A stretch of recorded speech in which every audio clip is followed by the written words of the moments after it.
TMG.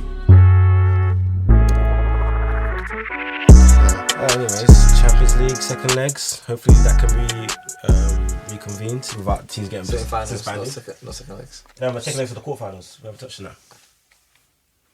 Oh yeah, we haven't. Because that was last week. That happened. PSG. I forgot all about that. You know? I even forgot. PSG threw in away goals. They got the result they needed. Lost 1-0 to Bayern. I think we watched it here, didn't we? Yeah. I wasn't too impressed with PSG's finishing. Great performances though by their boys, but as you said to me earlier, if Lewandowski was fit, they lose that game. Especially the way Neymar and Messi was finishing. Even for everything he did, he played very well. And I think even as much, Neymar's my favourite player, but I still do criticise him, which apparently I don't, but I do. I mean, you said that you don't criticise. I mean, people say like you said. You just love Brazilians. That's it. I critique everybody, but anyways, not Gabby J. Critique Gabby J. He's been poor, flipping. But yeah, Neymar, I feel people blew up his performance a bit too much. He played really, really well in terms of like the skills, the flicks, the great moments, blah blah blah. But in terms of actually put the ball in the net, he was kind of poor. And like I said, if Lewandowski was playing, Lewandowski's going to put the ball in the net, and if they're going to go through, see if he finishes like that. Against Manchester City, if he finishes like that, they probably could go up. I don't know what Man City is going to turn up though.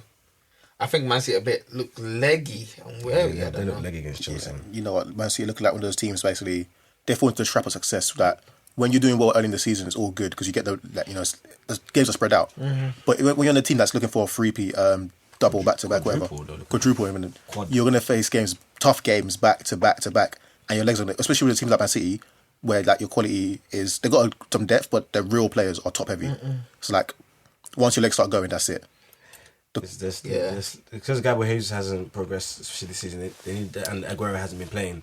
The lack of strikers has been very missed. The thing is with Aguero, obviously the injury, he wasn't ever gonna get into match fitness in a season like this. The games are too thick and fast. Like you can't play a man in. Gabby J didn't improve, so he's done. Sterling poor this season. I've not really been impressed with Sterling. To the point that Pep even drops him in the biggest game. That told me one thing. That's telling. Yeah, that Sterling boy. I don't know what's happened to him. People always tell him he's world class. The one that's world class. It's Foden, boy. That boy Foden, special. Come on, man. Straps. That boy is special, bro. When you see a man that's special, you can just see that Foden is special. Yeah, he shouldn't be benching. He shouldn't be benching those games. World class talent, but he needs more straps. Probably if you'd say world class. No, obviously, but who you banking on in a big game to play well? Foden scored in both legs against Dortmund. What was Sterling? Sterling even missed a one-on-one, fam. Sterling just, I don't know what it is. Yeah, sure. Against Dortmund team, missed a one-on-one, fam. Raheem Sterling. I mean, and then Mahrez didn't even play, so I don't know. Mahrez didn't play against Chelsea. It was important. I think on Talks, what they said, I think Sam Jordan said, world class players, they don't get dropped like this. But again, Pep's Pep. Pep's the kind of guy that will drop your. But it doesn't drop you consistently like this. Unless you're on a rut, unless you're playing very poorly, and world class players don't play very poorly for long periods of time, like Sterling is. I mean, it's a COVID season, so I don't know. Maybe. But the thing is, the way he dropped Sterling is just because he always rotates. You think it's just rotating stuff, but he didn't play him in both legs. And then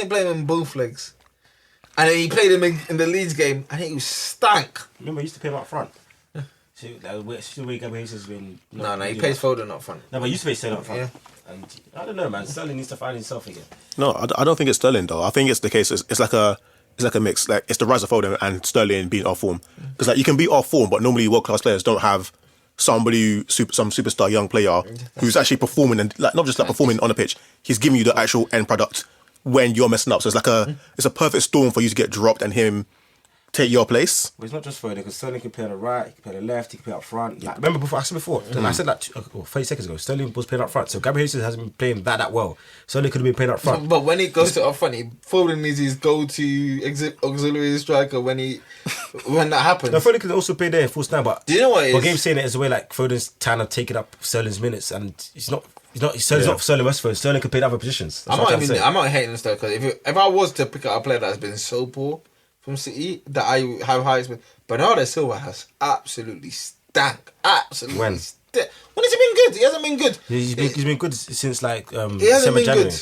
He hasn't been good this season. He hasn't been good this He's been good season. since December, January. No, what you been No. watching? I'm not being impressed with Silva. But Dude, the Silva that was of 2 years ago. Remember when City That's won? that level, but he was When good. City won, that's not the Silva I'm seeing now. But he was finding his feet again. Who did he score against?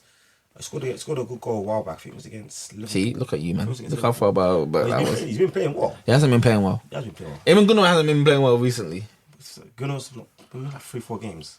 I mean, Gunnar We need these guys to be playing well now. Gunnar was never going to, especially with Kevin De Bruyne inside, because Kevin De Bruyne. Clearly, he's injured, isn't he? They said he might make the game against Tottenham, but Gunnar was never going to play to that level consistently because KDB is taking up his space. Remember when people were saying that Man City are better without KDB? Nah. Those guys clearly didn't watch football for the last 2-3 years. All this guy's just slapping us in the whole league. There was a case. What's the season when KDB was injured and City did well? Come on, man. There's no case for this. There's no case for this. Is the second one? Yeah. The first one was better. That's when Bernardo Silva was doing. Yeah, that's the Bernardo Silva that I liked. But this Bernardo Silva is not my guy. I won't say City. I won't say City better with KDB. I said before, City are more fluent. They're more diverse without KDB.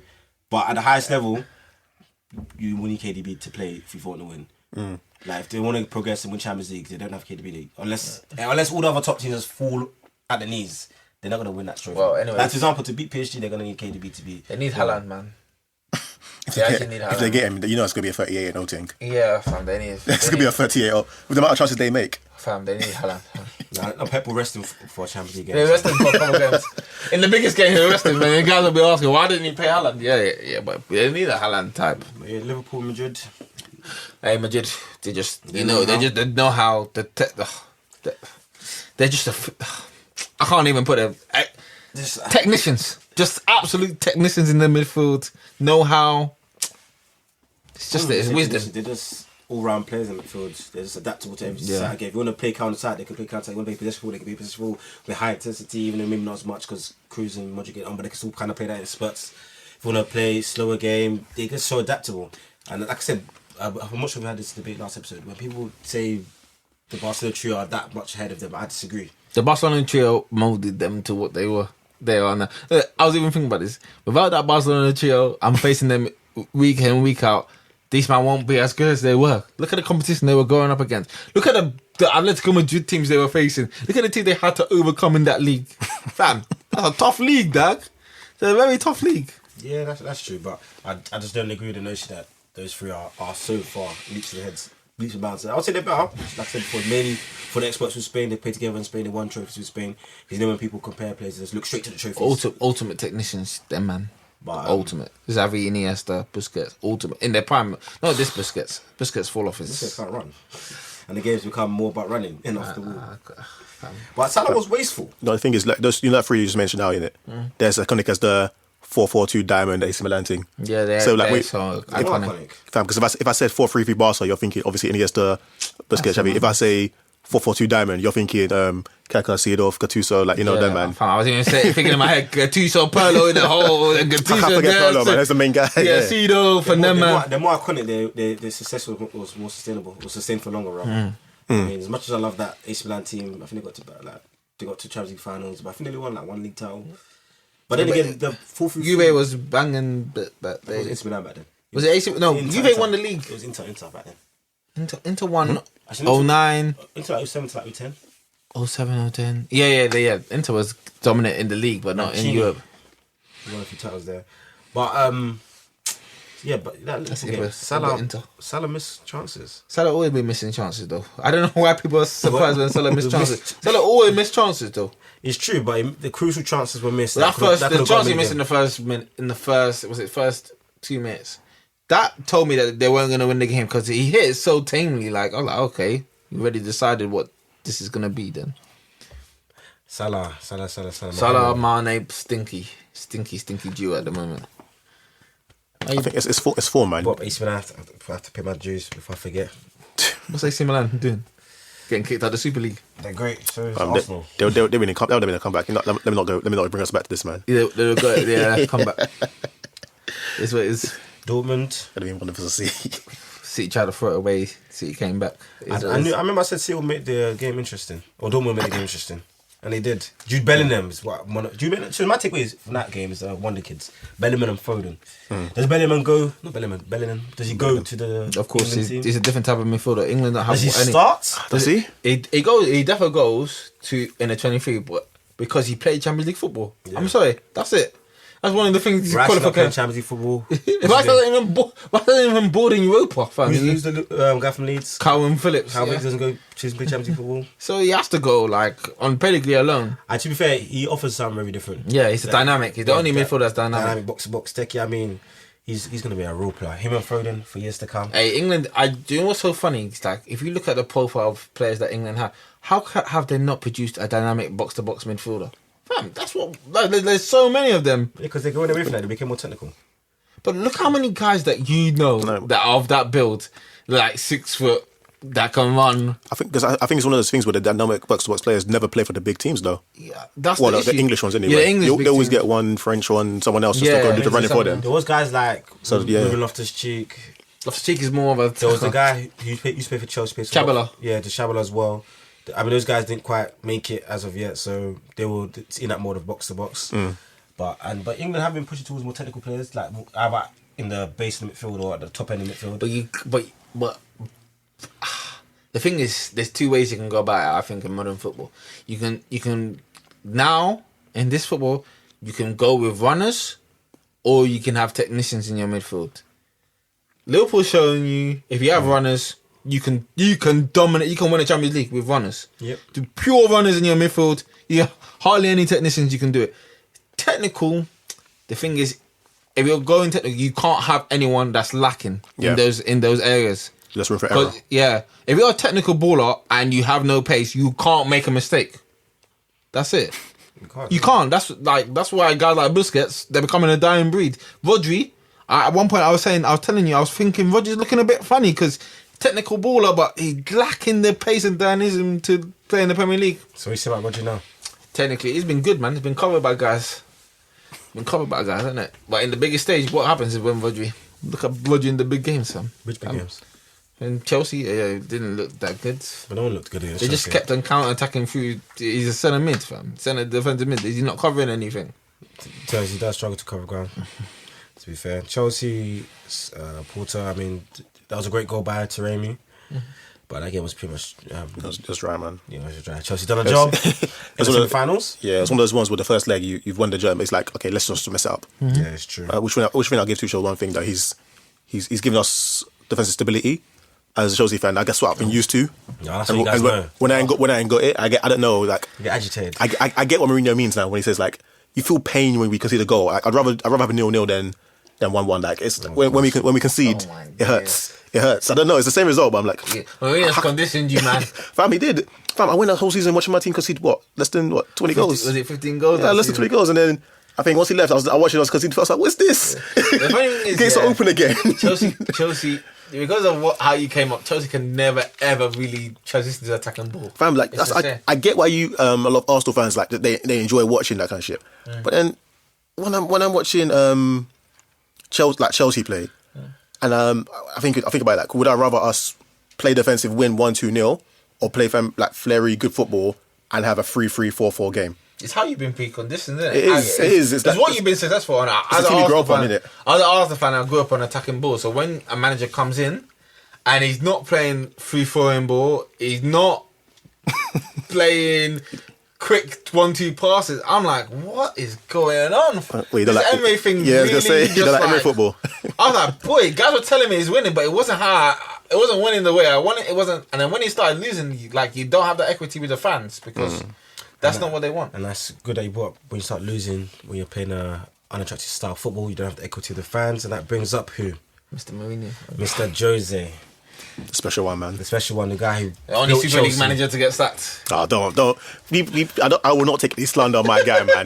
Jose is my guy. He's my legend. He's the guy that gave my team life. Yeah, I will not take. I saw that Jose went to your stadium. What was he? Fam, I don't even blame him, man. We betrayed him twice, man. Yeah, Jose, what a guy. He came one time, was stopping their back. He came back, one title, stabbed him back again.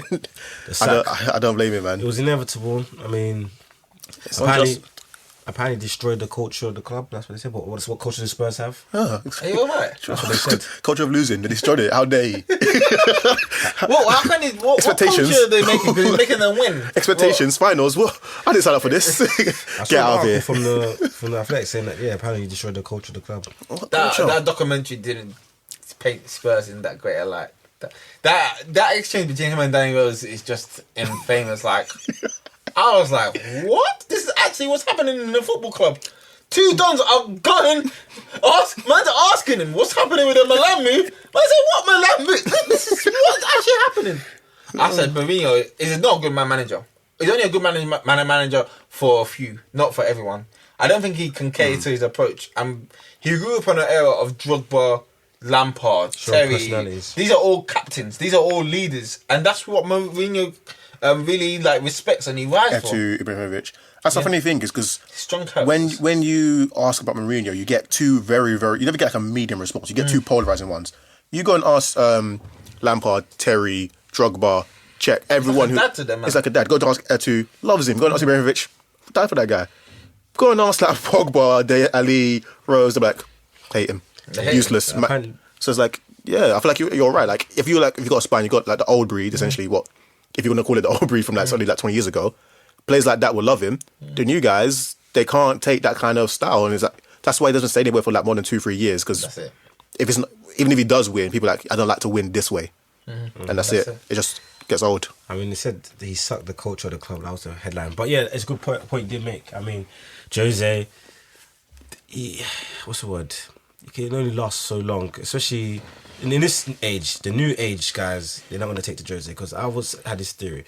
The new age ballers, the Pogbas, Martials, all those guys. But everything he said about those men, all right though. To an extent, yeah. But those guys are used to playing attractive football, dominating the ball when they're playing in their youth teams, blah, blah, blah. And when they come to Jose, and I'll tell them to all get behind the ball. We're going to have 40% possession. Once we score, we're going to all defend. We're not going for the second or third. And once you stop winning, once you don't win at first, you're going to lose them. The older guys, they're used to getting told what's going to happen. They don't really have a say. But these guys, they have a brand, they have this, they have that. And Jose's kind of struggled to bridge the gap from the old school to the new school. And that's what seems to be doing it. But even with that, why is it that his first season with the team are so good? If he can't bridge the gaps, there's something that Jose is doing in that first season that he can't repeat in multiple seasons afterwards. Because he's a great manager. His tactics are on point, so he's going to lead you to results at least initially. But once it doesn't lead you to results, and you're playing a style of football which the guys don't really like, and initially within them, and like intrinsically they don't like that style because it goes against what they've been brought up doing. Like you say, we're preconditioned to play attacking style. Most of these players of today, the top players, they're preconditioned to play attacking style. That's why since, like you said, since Pep and Barcelona have come along, they've kind of changed football and how football should be played, possession, especially most teams. Top teams, youth teams to now, all about possession, all about personal ball. Like when I coach my teams, pass at the back, pass. 20 years ago, it wasn't all about that. It was about Messi winning, physical, blah, blah, blah. We're in the next phase now where it's a more... it's still attacking, maybe running less passing, but it's still attacking breed of football. I would say the new era of football, I thought that Bayern was going to take this to the next era, take what Liverpool did and move it to the next one. It's like, where it's just pure athletes, basically. Yeah. That midfield is just pure athletes with tech. And that's what we're doing now. If we don't have that, you can't even ball. You can't even come on the pitch with us, man. Basically. That's what's going to happen next, I think. It's going to become more... It's going to become a more... more athletic game. You know what it is? More runners. That's why fullbacks are Fullbacks are basically the only creators because there's not much space in the middle of the pitch anymore. It's because there's only space out wide. The pitch is compromised. Yeah, it's compromised, man. It's a fullback's game now. If you're a fullback, being a fullback, maybe in a couple of years might be like being a number 10. Come on, man. Let's not get carried away. That's what they call Trent, Kevin De Bruyne right back. And that's why they allow guys like Trent, who defensively are very suspect. Yeah, they allow him to play. You know when you're a young kid, and it was like, oh, what position do you want to play? Every man was like, I'm a 10. I'm a 10, because that's what you saw. That's what you feel. Yeah, that's what I saw. That's what you saw the players of your generation. Fam, if you're seeing a man that getting all the ball all the time and he's a fullback, maybe that's what you want to do when your kids start saying, I want to be a left back. I want to be a left back. No, I've got a friend. No, I want to be a left back. I want to see the guys getting the ball all the time. And these days, especially what Liverpool were doing, it was the fullback still getting the ball. Trent Robinson were getting the ball a lot. They're putting a lot of crosses in. This is that. they seem to be their main playmakers to an extent. So And then wingers are not that. When a winger gets moved to fullback, they don't complain as much as that before. Doesn't know what it is. Yeah, because they know they're gonna get the ball in it. They're just getting even deeper now. Yeah, like you think, oh, finally I get to play the. Yeah. Let's get it right back. Salah right now. Fam, there's been so many converted wingers that are now excellent fullbacks. it's true.